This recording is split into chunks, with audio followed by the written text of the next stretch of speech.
This is Karen with newclevelandradio.net, and it's time for Avoid the Maze. The maze is life. From the moment we're born until the moment we pass away, we're going through that maze. There is no way that you won't. Now, sometimes we can go from the beginning to the end really freely, and we think that's wonderful. But we end up going back in the maze because there's something else we need to approach. So, Emily, as I was reading your bio, found it interesting that so many people that I'm talking to, and especially young people like yourself, are saying that the pandemic is what changed them. Now, for a lot of people from my generation, they're saying, you know what? The pandemic was terrible. It changed me for a little bit, but you know what? I'm now back doing what I was doing. But I love that it created so much for you. So give us a little background and take us on a journey. Well, firstly, thank you so much for having me and asking me to share my story. I really, really appreciate it. And I'm so excited for our conversation today. Good. And yeah, the pandemic really did kind of kickstart the journey that I'm on right now. So prior to the pandemic, I was actually still in university. I was a senior at Loyola Marymount here in Los Angeles. And I had been doing wedding planning all throughout college. I had two wedding planning jobs lined up for postgraduate. And then 2020 and the pandemic hit literally 3 weeks or 4 weeks before I graduated. So it hit me at a phase in my life where I was already going through a lot of change, right?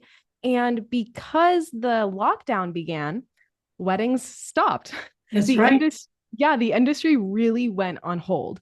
And I had a little moment there. Well, I shouldn't say moment. It was probably the entire summer where I just sulked. I was mad at the world. I was really angry at the pandemic, at COVID-19 as a whole, for just taking away my life before it even started. And so I felt really, really stuck. And like I was in the middle of that maze, seeing no light at the end of the tunnel, right? Through therapy, through a lot of self reflection, and through honestly making the choice to not wait anymore for life to happen to me, but for me to make my life happen. I eventually started earning online certifications and I started freelancing out social media services to a handful of entrepreneurs that I knew.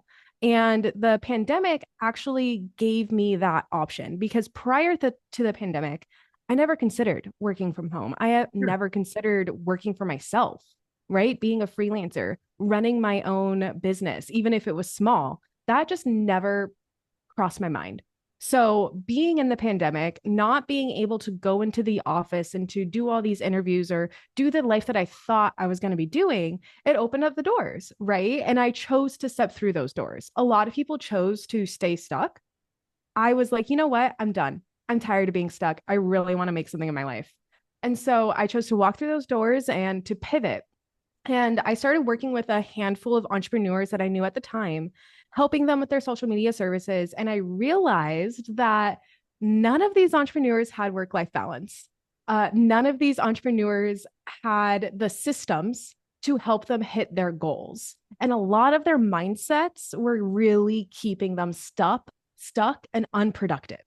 And so through that realization, through working with them and through my own passions, I started just naturally coaching these freelance clients on how to boost their productivity, create those systems, find better balance, improve their mindset.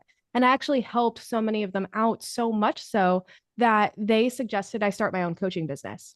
And so I took that idea, I ran with it. I got certified as a productivity life coach because I love combining the productivity coaching, the systems with the life coaching, the mindset work, the balance, the work life balance, right? I love meshing the two together.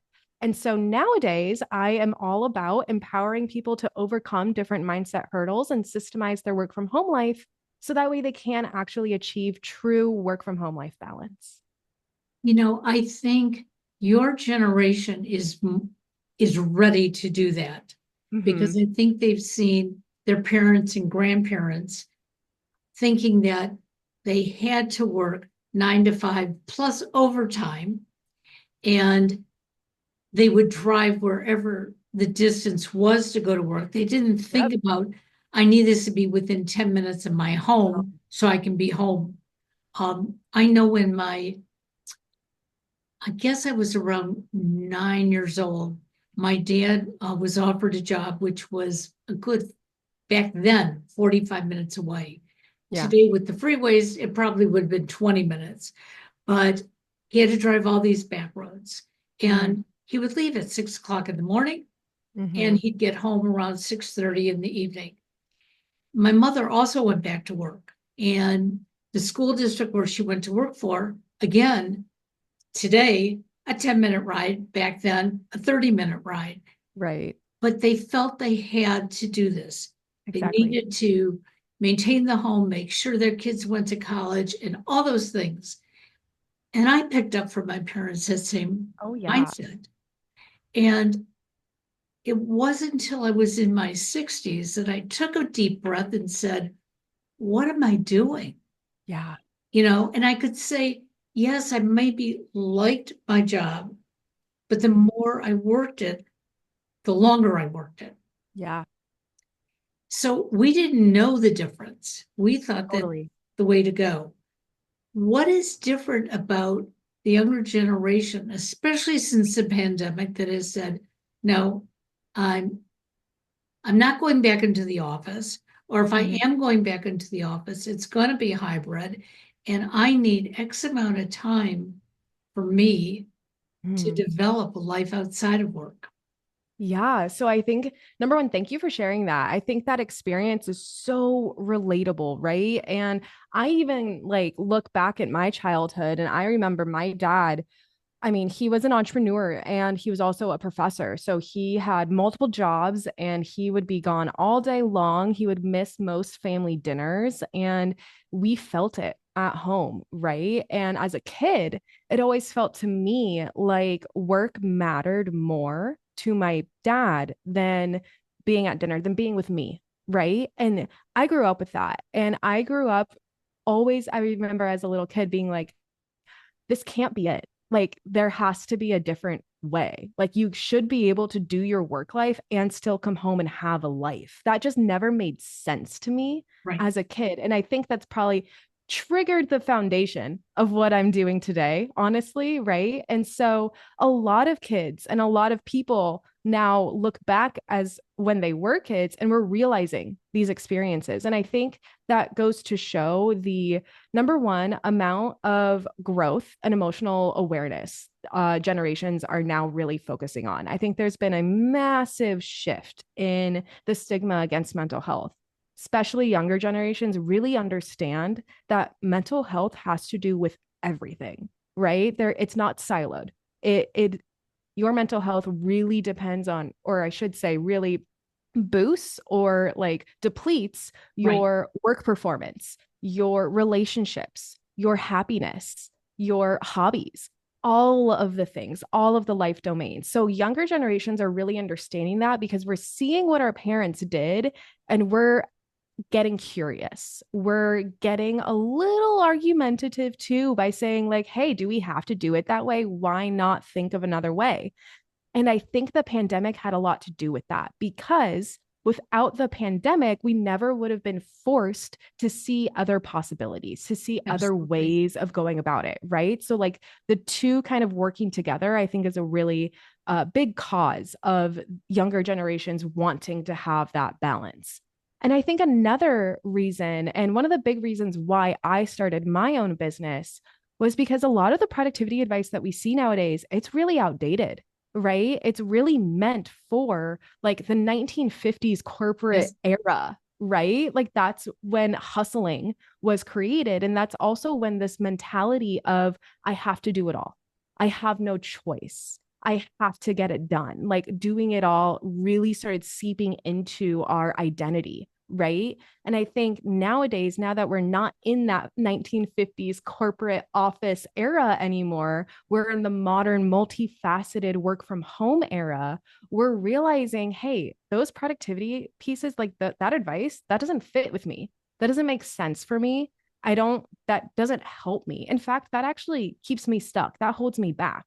So we're realizing that now, and we're realizing maybe I don't have to hustle to get everything that I want. And we're seeing experience or examples, I should say, of people doing it, right? Of people actually having that work-life balance, having a successful business, and being able to have a loving family and go out and do fun things. Like we're seeing examples of that more and more often, which I think is also telling people like, hey, it is possible, right?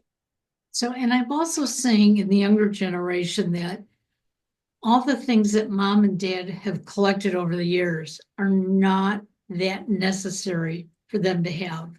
Um, I have two sons. One is a workaholic attorney, okay, and but he does make time for what he needs to do. Yeah, So he may be buried for a month, but then right. the next month he takes a week off because he needs it. Nice.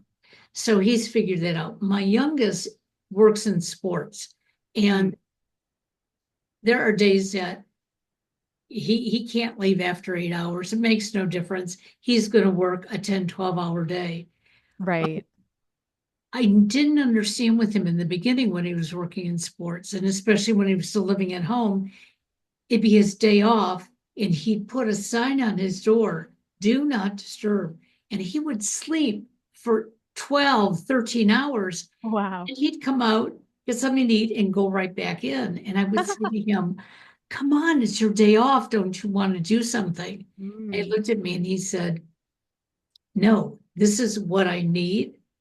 When I yeah, want to do something, you'll see me do it. And he was right.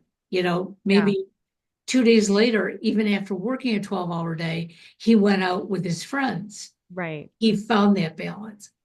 To I me, love that. the balance is, well, after working 8 hours, now I'm going to stop. I'm going to have dinner, whatever.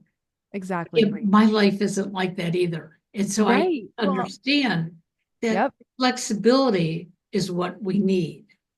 I love that you brought this up because I think so many people have a misunderstanding of what balance is, and they compare their version of balance to other people's version of balance. And they wonder, like, well, if I'm not doing that, like, do I even have work? Like, why can't I do that or have that or be that? Right. And we start comparing a lot of the time.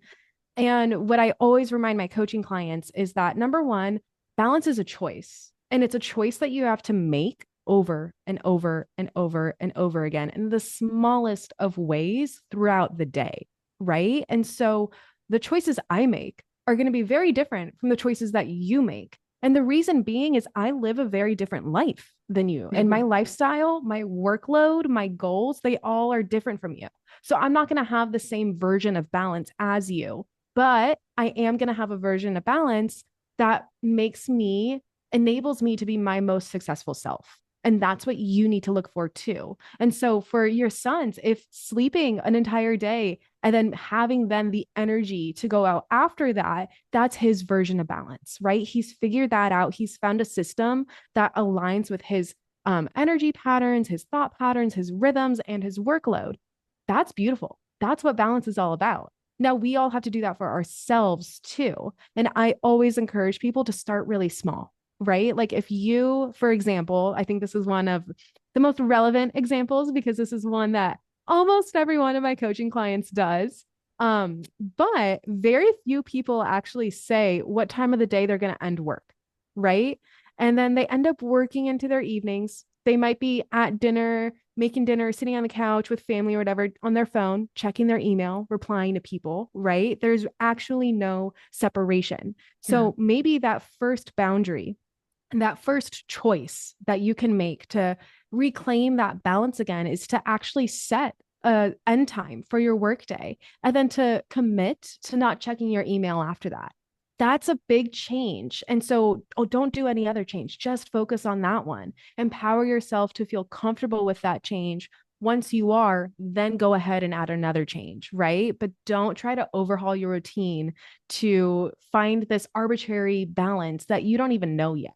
exactly. Well, it's interesting because up until about 2 years ago, um, I was filling my day with my podcast and my coaching. Mm-hmm.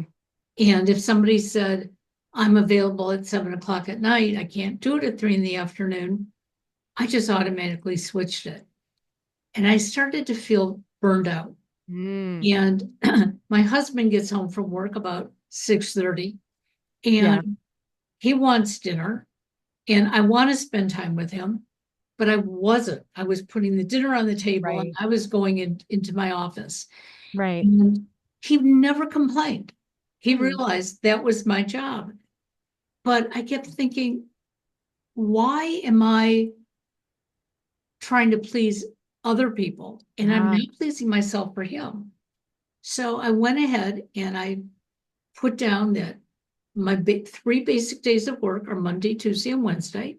Mm-hmm. And my office hours are 8 o'clock in the morning with a 5 o'clock solid stop. There we I go. cannot tell you how many people have been mad at me, how many clients have called me and said, I can't do that. And I said, Right. well, then I can help you find another coach. It's not that Mm-hmm. I don't want the business, but I know that I need that time. I need Yeah. that time, whether it's to go take a walk, go grocery Exactly. shopping, exercise, but I have to call it my time. Exactly.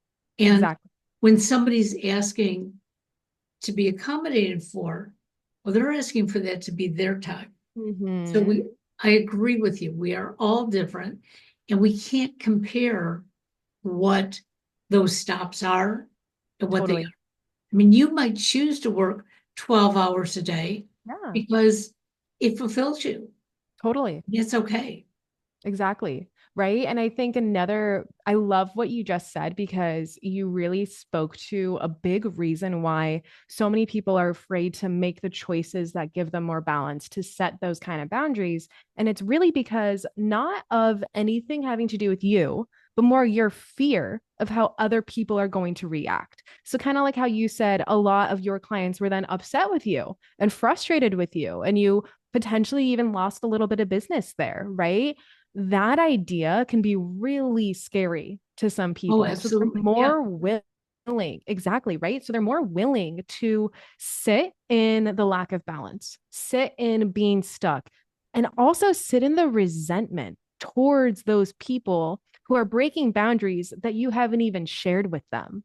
Right. So it really gets into now we're in the headspace of negativity, because then when you go and sit down and you have to do that meeting or do what that task or whatever it is that you know is breaking your boundary, you're going to hate it. You're going to Oh, yeah. not enjoy it. You're going to have so much no fun about it. Like it's going to be really frustrating for you. So it's not even helping you in reality, right? So we have to kind of take that bird's eye view a little bit and ask ourselves, what's worse, right? Because I guarantee you, what's worse is you sitting in that resentment Oh, and you exactly. sitting and feeling stuck, right? It's going to be maybe, I don't know, a conversation, being confrontive. That's not a word. Confronting, you know what Yeah. I mean? But like actually being willing to have those conversations with people and to set those boundaries in a respectful way, of course, right? Just how you did, where you're like more protecting my time and let me then help you find a solution if this boundary doesn't work out for us. Like that's okay. And I think another kind of big mindset shift that I always encourage my clients to make is when you are setting those boundaries, you are creating space for more aligned people, right?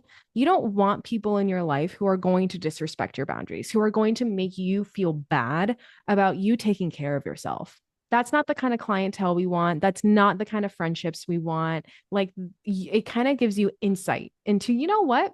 Maybe it's not the best relationship anyways. Like if they seriously can't support me in doing this, then why should I support them, right? And so it kind of makes you take that step back and ask yourself, is this my person? Are these people aligned with me? And when we're growing, right, we tend to find that a lot of the people in our life may not align with us as we grow anymore. And so growing is also a little bit of shedding, right? And we have to be okay with that. That's a big mindset shift right there that can really keep people stuck. You know, it's interesting because when I started podcasting, little over 12 years ago, there was there were a group of people who couldn't understand why I was doing it. Who are you? Why would you do it?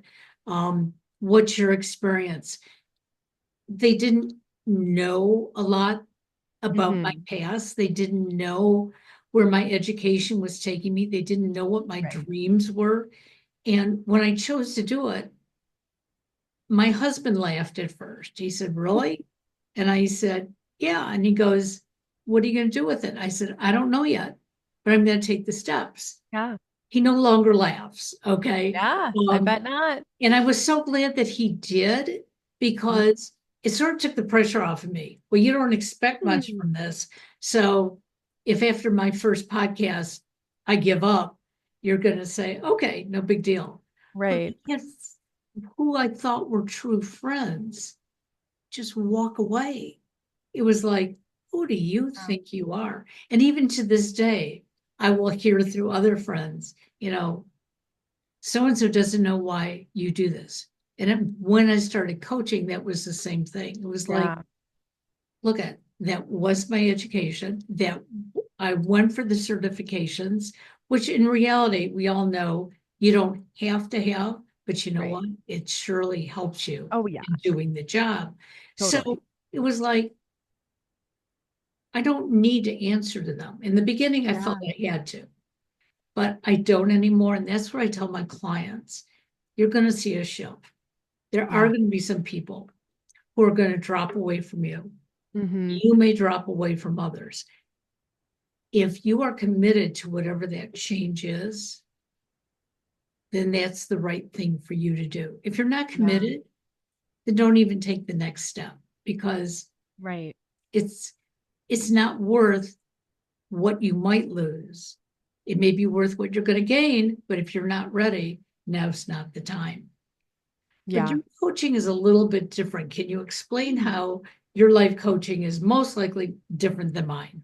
Yeah, for sure. So I bring in productivity coaching along with life coaching, right? So, of course, we will talk about your goals, your productivity challenges, your current setup and your schedule and your routines, your rituals, and all those kind of things to gain an understanding as to where you are right now and where you want to be, right? And I think that really matters because so much in goal achievement and trying to hit those goals, we really focus on the productivity part, right? Like Yeah. the making the action plan, making the checklist, like moving through, keeping ourselves organized. But some of the biggest hurdles actually come with the mindset part, right? And so that's why I always bring in life coaching too, to talk about the holistic view of, okay, in order to boost your productivity, if procrastination is really one of these things that are holding you back, that's not a productivity problem. That's a mindset problem. So let's tackle the root causes of this mindset problem. And all of a sudden, it will feel 10 times easier to be productive. And so that's my approach. And I really do, I'm honestly obsessed with learning about the brain, mindset shifting activities, how we form thoughts, how we can change thoughts and beliefs, just different wirings, and just understanding how the brain works. Because when you understand how the brain works, you can kind of take your identity out of it a little bit. And you can be like, you know what? This is just neuroplasticity doing its thing. Like, this is just thoughts. It's not my beliefs. It's not my opinions, or it is my opinions. It's not my fact, Right. right? Not my truth.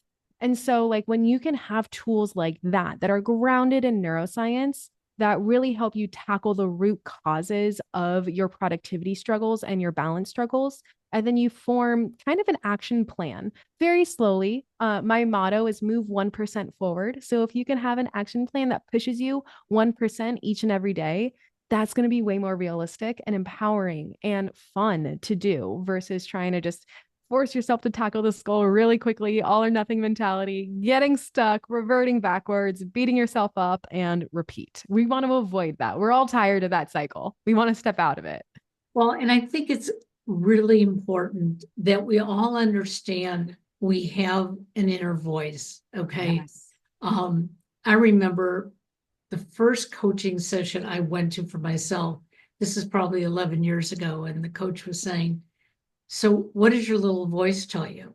And I Mm-hmm. sort of looked and I thought, but you're not a therapist. But if I was talking to a therapist, they'd probably tell me I'm mentally ill if I tell you what those thoughts are. And she said to me, seriously, Karen, she said, I have a voice inside of me right now saying, you don't really want to be doing this, do you? And I looked at her and I said, oh, do you want to cancel the session? And she said, no. She said, but there's part of me that wants to be here. But there's that little part of me, I'd like to be outside in the sun and having fun. And so I hear that voice. And she said, I have to keep hushing it. Yeah. And I now tell my clients, listen to that voice inside and figure out, is it helping you or is it hindering you? I don't care where that voice came from. It could be from your 5-year-old self, it could be your 21-year-old self, it doesn't matter. But how is it working for you? Yeah. And I have a sticker on my computer and I ask them all to do the same thing. How is that working for you? Yeah. And Such a good question. it stops me in the middle of the day because I could look at it and go, I really can't do my next session. And I have to think about, is it that I can't? I don't want to? What is stopping me? And once I can figure that out, I'm ready to go. But I Yeah. know that I have to look at that regularly. And my clients that do that say the same thing. It Yeah. tells me it's okay not to want to do it, Yep. but I scheduled it. Why did I schedule it? Oh, now I know why I scheduled it. Yeah. Okay, now I want to do it. You know, Yeah. right before you even came on today, as I'm sitting in this hotel room, I'm thinking, well, if she doesn't come on, I could take a nap and, and then Yeah. as soon as you came on, the brain said, okay, you can take a nap in an hour. And it's Yeah. like, all right, and there Yeah. comes the energy and we all can do that. Oh, I love that. You're really bringing up there's this tool called the 5 whys. I forgot who exactly coined it, created it, but it's a fantastic tool that kind of speaks to what you were just talking about. And whenever you do have that negative voice that is hindering you, keeping you stuck, depleting your self-worth, I want you to ask why? And then ask why again and then ask why again and do that 5 times in total. And when you get to that bottom, that fifth why, you're going to really uncover the root of, okay, why is it that you're feeling this negative or that you have this procrastination or this dread? Or on the flip side, why is it that you do want to do this hard and challenging action, task, project, whatever it may be? When you can remind yourself of that deeper why, that is truly who you are, not the negative thoughts, not not that inner voice and that inner critic trying to keep you down. That's just science. It's literally past experiences lingering in your brain in a scientific way, right? When you can remind yourself of Right. that and kind of let it go, let your attachment to it go a little bit by reminding yourself of why it matters to move forward, it'll suddenly feel a lot easier to move forward. So that's like a good little mindset hack that I love practicing myself and empowering my coaching clients with. And it's very much what you just spoke to as well. Like really connecting with that why is going to be honestly always the first step to change and awareness. And I think the importance, and I'm sure you agree, is that it's never too late to make the changes Never. that are going to make our life better. Yep. And when I say better, it doesn't necessarily mean that you're at the top peak of success. Right. Right. You're at your peak of success for today. Somebody asked me not too long ago, I was on a conference call with a number of podcasters, and many of them are getting, 10,000 more views than I get. And they're saying, what keeps you in it? And I said, the one person who gets something out of it. And there was like total silence. And they said, you do all this for one person? I said, I wish there had been that person for me 12, Yeah. 15 years ago. Okay. I said, I did it for me. I said, but today there are a lot of voices out there. And Mm-hmm. if we help one person, and I'm helping myself, because it Yeah. keeps me in tune to remember, hey, is this working for you? And if it's not, what can you tweak? Mm. It's all you have to do to go forward. Yes, that question, what can you tweak? I love that question because that releases this all or nothing mentality that we all are just wired with, right? It's so natural to want to have a goal and to want to achieve that goal right away, Yeah, as if we have exactly. magic powers that we can suddenly change everything about us, right? So that is really where like the incremental steps, embodying that 1% mentality instead of the all or nothing mentality, that will really empower you to actually make these kind of challenging changes. So you were in the wedding planning Yeah. era. Would you ever go back to it? Was it fulfilling, or is this more fulfilling for you? So I love this question because I've toyed with it for so long. And I actually did go back a little bit in what was it, 2022.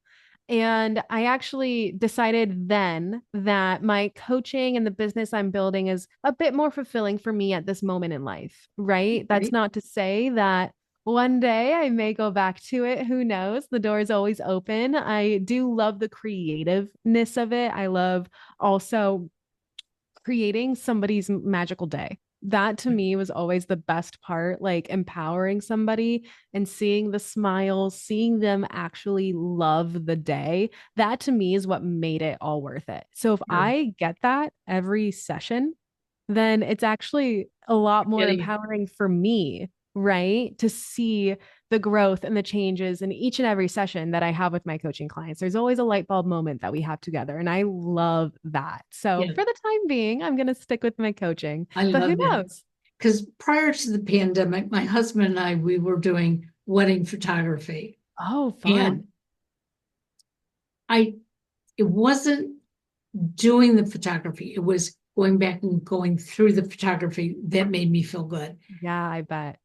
Running around, taking pictures, getting people, So to chaotic. stand in certain positions. I absolutely hated that. But when I could go home with both of our cameras and I could unload all the photos and then go through them, that was the delight for me. Oh, I And so get that. when the pandemic came about, the two of us looked at each other and we said, do we want to keep doing this? Yeah. It's exhausting. Oh, And, yeah. you know, and we didn't always get the positive result that we Yeah. want because, I understand brides and grooms, they want something very specific look. And if you don't deliver that very specific look, they're not going to be happy. So, Totally. you know, Yeah. that was a Many lot. bridezillas I've Yeah. dealt with in my era. And also, I think another big reason why I probably won't go back in the near future is because of the lack of balance that industry forces on you. If you really think about, I mean, I look at my schedule from when I was wedding planning to now, and I'm like, not only was I working during the day, but then I was going and doing events at night. Like it was, and then all of every weekend I was doing an event, I was working, and then I would have to go back. And like, yeah, you get Mondays off, but do you really like if you actually have like a successful running event company, you don't necessarily always get Right, Mondays off. And exactly. so it's definitely I didn't realize how little balance I had being in that industry and then now doing what I am today. I don't know if I could go back to that lack of balance and it being my full-time gig, right? Like that to me is like, oof, I have created something for myself that I love. I love my schedule. I love my routine. I don't know if I could give away my nights again, I, I, right? So that I was a big totally thing for get me that. too. Right. Yeah, you definitely get that. So, how can our listeners find you and maybe get some personal advice from you?